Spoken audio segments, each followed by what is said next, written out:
출애굽기 20장 17절입니다. 이웃집을 탐내지 마라. 이웃의 아내나 남종이나 여종이나 소나 낙이나 그 밖에 이웃의 어떠한 것도 탐내지 마라. 한 번 다시 더 읽겠습니다. 이웃집을 탐내지 마라. 이웃의 아내나 남종이나 여종이나 소나 낙이나 그 밖에 이웃의 어떠한 것도 탐내지 마라. 우리나라 속담에 바다는 메울 수 있지만은 사람의 욕심은 메울 수가 없다, 이런 말이 있습니다. 그만큼 사람의 욕심은 끝이 없다는 말입니다.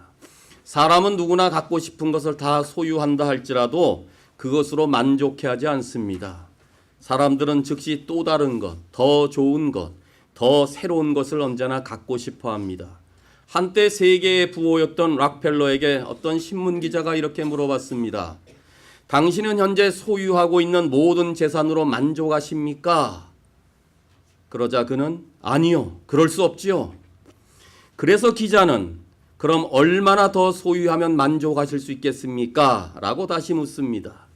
그런 미소를 지으며 이러한 유명한 대답을 했습니다. Just a little more. 조금만 더, 조금만 더. 작은 것에 만족하지 못하면 큰 것에도 만족할 수 없습니다. 만일 우리가 탐심에 굴복하면 절대로 만족을 누릴 수가 없습니다. 그래서 성경은 탐하지 말라고 명하고 있습니다. 이 계명은 인간이 가지고 있는 모든 욕망이나 자연스러운 어떤 욕구를 금하는 것은 절대 아닙니다. 욕구나 욕망은 하나님께서 우리에게 주신 선물입니다. 우리는 가정과 행복과 기쁨, 사랑, 소망, 승리, 성공, 평안, 이런 것에 대해서 하나님께서 주신 욕망을 누구나 다 갖고 있습니다. 그러므로 그런 욕망, 욕구 그 자체는 절대 잘못된 것이 아닙니다. 하지만 10번째 계명에서 말하는 탐하지 말라 할 때 이 탐하는 것은 정당하지 않는 것에 대한 불법적인 욕망을 말할 때 이 탐하지 말라고 말합니다. 그러니까 한계를 넘어선 것을 원하면 안 된다는 것입니다. 그런데요, 이 탐욕에는 돈에만 한정된 것은 아닙니다. 그것은 영향력, 명성, 권력, 권세, 심지어 우리의 외모도 포함됩니다. 이웃의 높은 연봉을 탐해서도 안 되며 이웃의 잘 되는 가게 사업체를 탐해서도 안 되는 것입니다.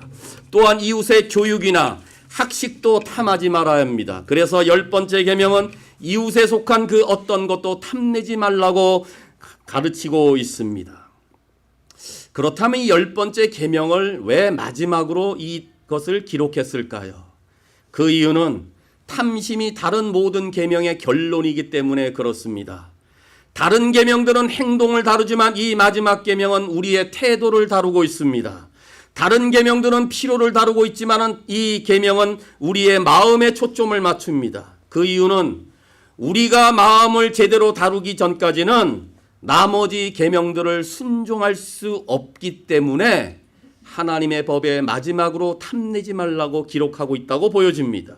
그렇습니다.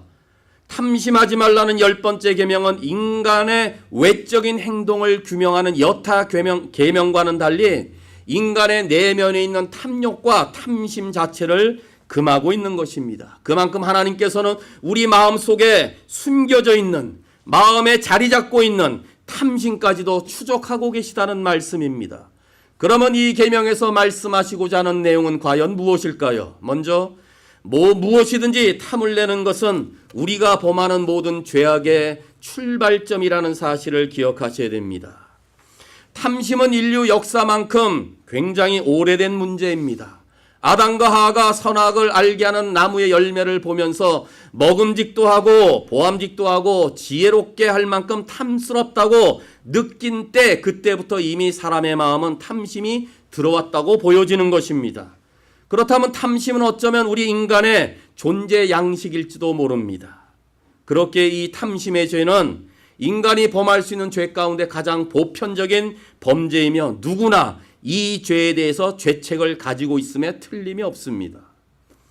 인류의 범죄의 첫 비극 이후의 역사 가운데 소돔과 고모라 성에 살았던 롯과 그의 아내, 야곱, 아간, 다윗, 엘리사의 종 게하시, 엘리의 아들들, 사무엘의 아들들, 심지어는 이스라엘의 모든 종교 지도자들 탐심의 죄를 범했습니다. 신약에서도 이 죄는 계속되고 있는데 부자 청년 유대 관원의 죄를 지적했던 예수님의 제자가 바로 이 죄였습니다.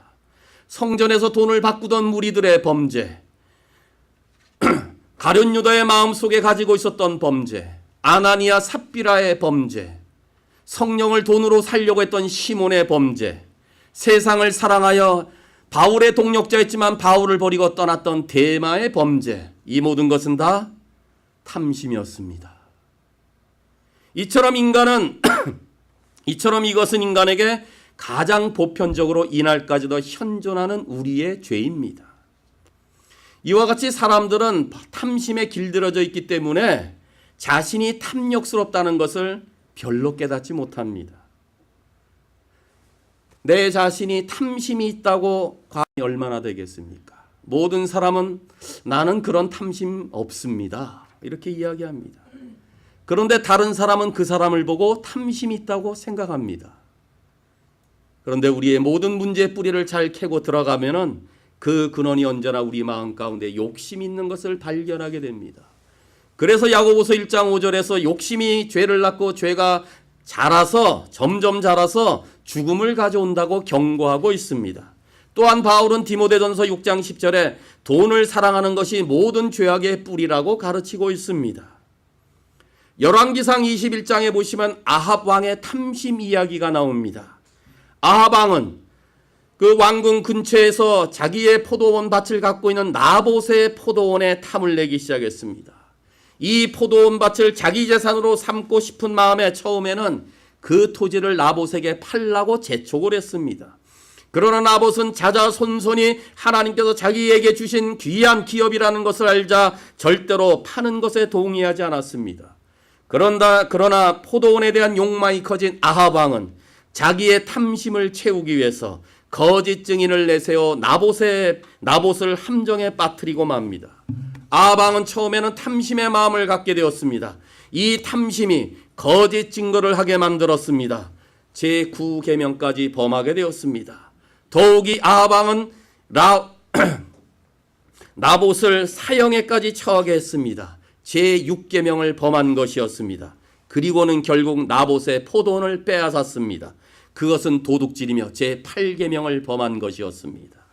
이처럼 탐심은 그 하나만으로 끝나는 것이 아니라 모든 죄악을 가져오는 원천적인 동기인 것입니다. 간음은 이웃의 정조를 탐내는 것이고, 도둑질은 이웃의 소유를 탐내는 것이며, 살인은 이웃의 생명을, 거짓 증거는 이웃의 명예를 탐하는 것입니다. 그런 의미에서 우리는 이 탐심의 죄가 모든 죄악의 뿌리라는 것을 지적하지 않을 수가 없습니다. 이 탐심은 우리 안에도 여전히 생깁니다. 이 성품은 우리가 태어날 때부터 가지고 있습니다. 이 성품을 우리는 아담에게서 물려받았다고 말합니다. 그러면 정말 우리가 태어날 때부터 이러한 탐심을 품고 나왔는지를 어떻게 알 수가 있습니까? 우리가 키우는 자녀들을 보면 알 수 있습니다. 2살 된 아이가 자기의 장난감을 가지고 놀고 있었는데 옆집에 사는 아주머니가 그의 아이와 함께 놀러 왔습니다. 집주인의 엄마는 이 이웃집의 아기를 자기 아들에게 맡겨놓고 이 아주머니와 함께 차를 마시는 동안 두 아이들은 옆에서 잘 놀고 있었습니다. 그러나 잠시 후에 집주인의 아기는 자기가 갖고 있는 모든 장난감을 두고는 자기가 갖고 있지 않는 장난감을 가지고 온 그 아이에 다가가서는 머리채를 쥐어박고는 그 한 개를 장난감을 빼앗았습니다. 잘 알고 있는 얘기 아닙니까? 우리들의 자녀 이야기 아닙니까? 아니, 우리가 옛날에 그렇게 했던 거 아니겠습니까? 이것이 어린아이들만이 하는 것입니다. 어린아이 때부터 이미 이기심이 있습니다. 아이들은 태어날 때부터 본능적으로 자신이 갖고 있지 않은 다른 것에 언제나 빼앗고자 하는 그 탐심의 마음이 언제나 있습니다. 이것이 인간의 타락한 성품이라는 것입니다. 아이니까 웃을 일이지 이 아이가 어른이 되면 웃을 일이 아닙니다. 어른이 되면 장난감에서 다른 것으로 바뀔 뿐이지 그 탐심의 본능은 바뀌지 않습니다. 그렇다면 이 탐심은 정말 어떻게 해서 생겨날까요? 10번째 계명을 자세히 보면은 그것은 바로 다른 사람의 것과 비교하는 데서부터 시작된다는 것을 알 수 있습니다. 10번째 계명을 보시면은 이웃의 집, 이웃의 아내, 그의 남종, 그의 여종, 그의 소, 그의 나귀, 그 밖에 이웃의 어떤 것 모두가 소유격이 붙어 있습니다. 소유격이 전부 다 붙어 있는 단어입니다. 먼저 여기서 집이라는 것은 단순히 건물만을 뜻하는 것이 아니라 어떤 사람이 소유한 것을 포괄적으로 나타내는 그런 단어입니다. 그래서 이웃이 소유하고 있는 가장 중요한 것을 말할 때 5가지로 나열하고 있는데 그것이 아내, 남종, 여종, 소, 나귀, 그 밖에 다른 소유물이다 이렇게 말하고 있는 것입니다. 그러니까 이웃이 갖고 있는 모든 이웃에 속한 일체 모든 소유물을 내 것으로 갖고자 탐을 내는 것을 말할 때 10계명을 말하는 것입니다. 내 것이 아닌 다른 사람의 소유를 취하고자 하는 마음을 성경에서는 탐심이라고 말합니다. 그러니까 탐심이란 단어는 남의 것을 계속해서 바라고 탐하는 욕망입니다. 한마디로 탐심은 내게 소유권이 없는 것, 이웃에 속한 그것을 불의한 방법으로 부당한 방법으로 탐하는 것을 말합니다. 그러므로 이것이 모든 죄악의 출발점임을 기억하시면서 이런 탐심의 죄에서 벗어나야 됩니다. 더 나아가서 무엇이든지 탐내는 것은 우리가 맺고 있는 모든 관계를 파괴한다는 사실을 기억할 필요가 있습니다. 지금까지 살펴본 대로 첫 번째 계명인 나 외에는 다른 신을 두지 말라라는 이 말씀이 다른 모든 계명의 토대가 되었다면 10번째 계명은 다른 모든 계명을 전체를 아우르는 통합적인 계명입니다. 다윗의 예를 들면 알 수가 있습니다. 다윗은 정말 하나님을 잘 섬기는 왕이었습니다. 그도 근데 한때 넘어졌습니다. 어떨 때 넘어졌습니까? 탐욕과 탐심을 가졌을 때입니다. 그는 이스라엘의 왕으로서 모든 것을 다 가지고 있었지만 모든 것을 다 누리고 있었지만 다른 사람의 아내를 탐하기 시작했습니다. 그 탐욕을 절제하지 못했을 때 그는 죄를 범하고 실족하고 말았습니다. 그래서 다윗은 그 탐욕 때문에 도둑질하지 말라는 8번째 계명을 범하게 됩니다. 그리고 다른 사람의 아내와 더불어 간음하게 됩니다. 7번째 계명을 범하게 되는 것입니다. 이 죄악을 감추기 위해서 거짓을 말함으로써 9번째 계명을 범하게 되었습니다. 나중에는 자신의 이 죄를 감출 수가 없게 되자 신실한 부하였던 그의 장군 우리아를 죽여버렸습니다. 6번째 살인하지 말라는 6계명을 범하게 된 것입니다. 이처럼 내 이웃의 소유를 탐내지 말라는 이 계명 하나에 넘어지니까 다윗은 6번째부터 10개까지의 계명을 다 넘어뜨렸다 그 말입니다. 그래서 켄트 휴즈라는 신학자는 다윗이 6번째부터 10계명까지 모든 계명을 범한 것은 모든 인간관계에서 사랑하라는 첫 번째 계명인 내 부모를 공경하라는 계명마저 범했다고 해설을 하고 있습니다. 그분은 한 걸음 더 나아가서 이웃사랑에 대한 계명 5계명부터 10계명을 범한 것은 하나님을 사랑하라는 계명인 첫 번째부터 4번째까지도 다 범한 것이라고 말합니다. 그래서 다윗은 10가지의 모든 계명을 전부 다 범했다라고 주열을 하고 있습니다. 그렇습니다. 이 10번째 계명으로 모든 것을 세울 수도 있고 이 10번째 계명 하나로 모든 것을 다 무너뜨릴 수가 있다는 것입니다. 이와 같이 탐심은 사람을 속입니다. 탐심은 사람을 타락시킵니다. 탐심은 우리를 완전히 멸망시킵니다. 탐심은 우리가 지금 맺고 있는 모든 관계, 즉 사랑과의 관계, 하나님과의 관계 모두를 다 파괴시킨다는 말씀입니다. 또 하나 예를 들어 볼까요? 디모데전서 6장 9절에 부자가 되려고 애쓰는 사람은 시험에 들고 함정에 빠지게 됩니다. 이렇게 말하고 있습니다.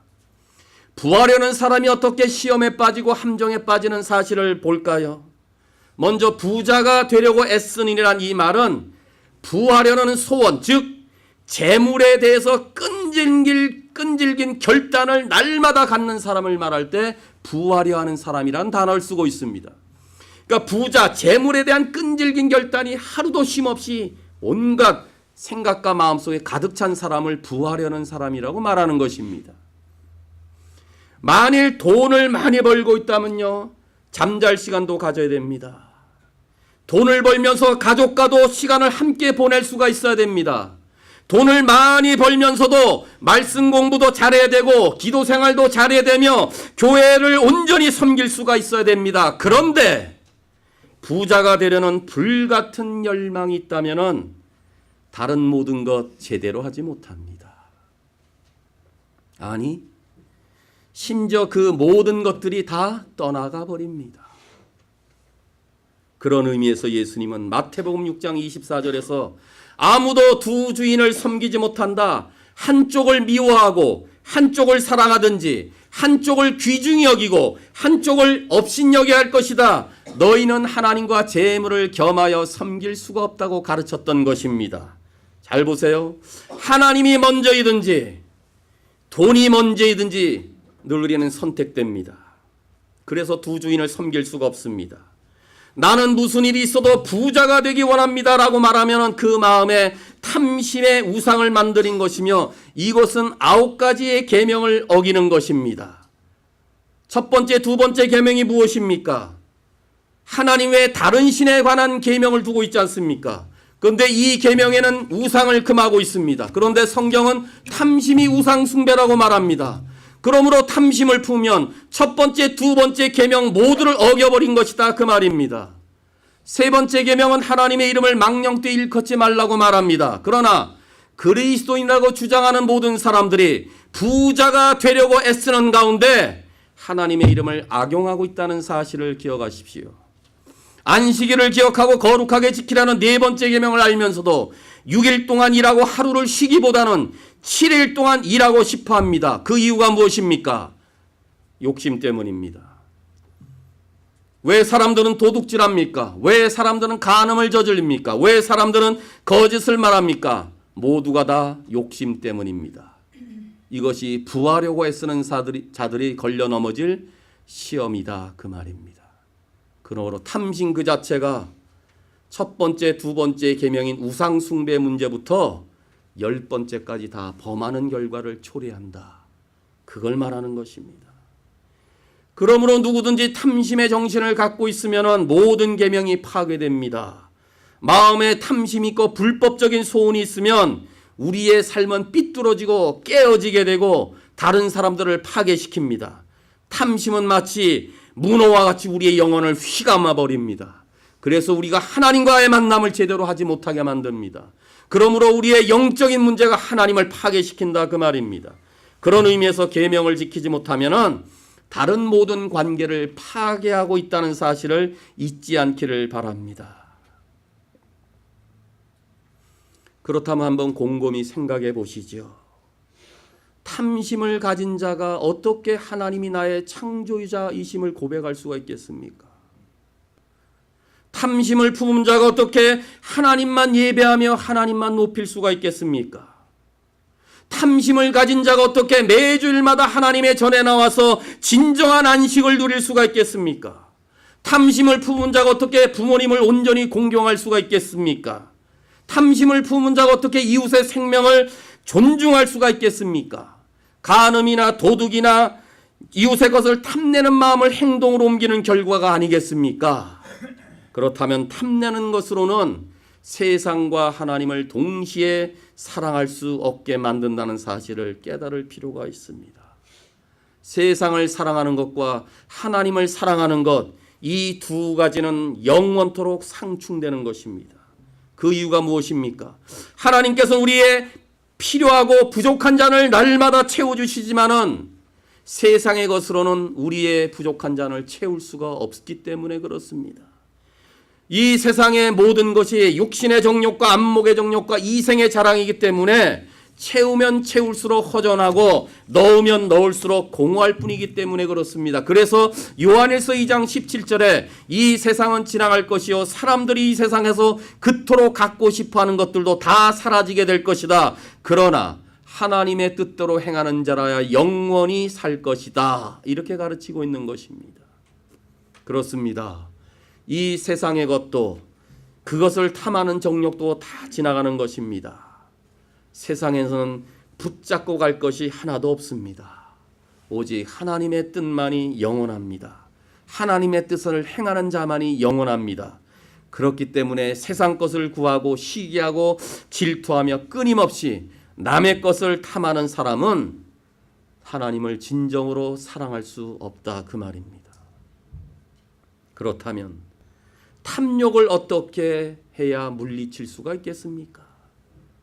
지나가는 세상 정욕에 붙잡혀 사는 것이 아니라 영원하신 하나님과 하나님의 의를 추구하며 살 수 있는 길은 과연 무엇일까요? 그러기 위해서 우리 모두는 위의 것을 바라봐야 됩니다. 위의 것을 찾으며 신령한 것을 날마다 추구하며 살아야 됩니다. 즉 무엇인지 탐내는 것은 우리가 위의 것을 찾을 때 물러갈 수가 있다는 말입니다. 그렇다면 우리가 기억해야 될 중요한 것이 있습니다. 하나님께서는 우리의 부족한 잔을 채워주실 수 있는 분이라는 사실을 이 시간도 기억함으로 그 하나님을 온전히 바라볼 수 있기를 바랍니다.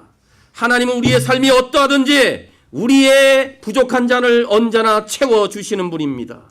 우리가 미국에 살든지 한국에 살든지 아프리카에 있든지 남미에 있든지 북한에 살든지 하나님께서는 자기 백성들이 구하는 것, 자기 백성들의 필요를 모두 다 채워주시는 분입니다. 그렇기 때문에 하나님의 백성들은 자신이 사는 지역이 어떻든지 자신이 사는 환경에 상관없이 내 잔이 넘치나이다라는 고백을 날마다 드릴 수가 있는 것입니다. 이 고백은 내가 위의 것을 바라보게 될 때 이루어지는 것입니다. 내 잔이 넘치나이다라는 고백을 날마다 할 수 있는 사람이야말로 위의 것을 추구하는 사람이라 그 말입니다.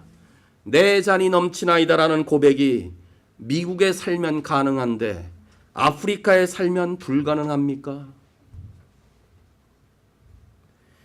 대한민국에서 살면 가능하고 북한 땅에 살면 불가능할까요? 결코 그렇지 않습니다. 오히려 아프리카에 사는 사람들이 최근에 북한 지하교회 동영상을 봤는데 참 샤킹한 이런 장면들을 많이 보면서 우리는 얼마나 이 땅에서 하나님을 그렇게 열정적으로 사랑하고 찬양하며 주님만을 섬기는지 다시 한번 돌아보게 됐습니다. 우리보다 지하교에서 예배하며 찬송하며 성경을 읽는 북한의 동포들이야말로 내 잔이 넘치나이다 라는 고백의 음성을 저는 최근에 동영상을 통해서 경험했습니다. 보십시오. 오히려 북한 땅에 사는 지하교회 성도들이 아프리카에 사는 수많은 우리보다 못 사는 사람들의 입술이 저들의 순전한 마음으로 내 잔이 넘치나이다 라고 고백하는 경우가 더 많지 않습니까? 이렇듯이 하나님께서는 자신의 백성들의 필요를 넘치도록 채워주시는 분이기 때문에 탐욕을 이길 수 있는 길은 다른 데 있는 것이 아니라 위의 것을 바라보면 됩니다. 지금 내가 빵을 가지고 있어도 그 빵이 아닌 그 빵을 풍성히 주시는 하나님을 바라봐야 된다 그 말입니다. 위의 것을 보고 신령한 것을 추구하게 될 때 우리 탐심의 문제가 해결될 줄로 믿습니다. 우리의 초점이 세상과 세상에 어쩌 맞추어 있다면 그 정욕으로 말미암아 탐욕에 사로잡히게 됩니다. 지나갈 것에 미련을 두지 마십시오. 이 일을 이길 수 있는 방법은 위의 것만을 바라보는 수밖에 없습니다. 우리 모두가 다 예수 그리스도를 구주와 주님으로 믿었다면 우리 모두가 다 하늘에 속한 자들 아닙니까? 우리의 뿌리는 그곳 아닙니까?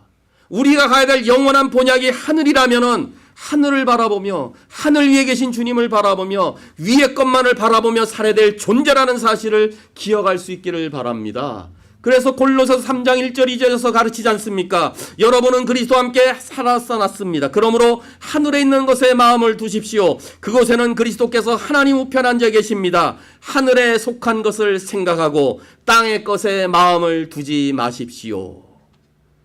정말 예수 그리스도와 함께 살아난 것에 대한 확신이 계십니까? 하늘의 것에 마음 두라고 가르칩니다. 위의 것을 생각하면 땅의 것이 우리를 사로잡을 수 없습니다. 그러므로 우리의 생각 속에 앉아는 거룩한 하나님의 생각, 진리의 말씀을 늘 묵상하시면서 내 사고와 내 생각을 하나님의 거룩한 생각으로 위의 것만을 생각하며 살 수 있기를 바랍니다. 그래서 야고보서는 또 말합니다. 사랑하는 형제 여러분, 속지 마십시오. 모든 선한 행위와 모든 완전한 선물은 빛들을 창조하신 하나님으로부터 위로부터 내려오는 것입니다. 하나님께서는 결코 그림자처럼 변하는 일이 없다고 가르칩니다.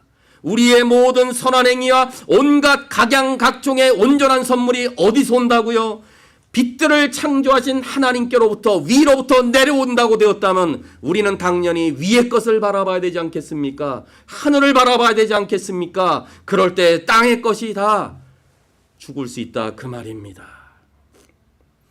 우리는 지난 10주 동안 하나님의 계명, 하나님의 법에 자신을 비추어 봤습니다.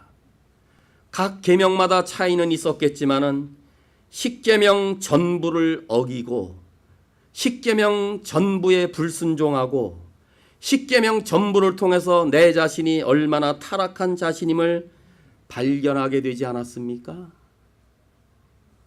몇 주 동안도 말씀 듣다가 나는 뭐 거짓말쟁이야 이런 분 하면 솔직히 말씀하신 분도 계셨어요. 그렇습니다.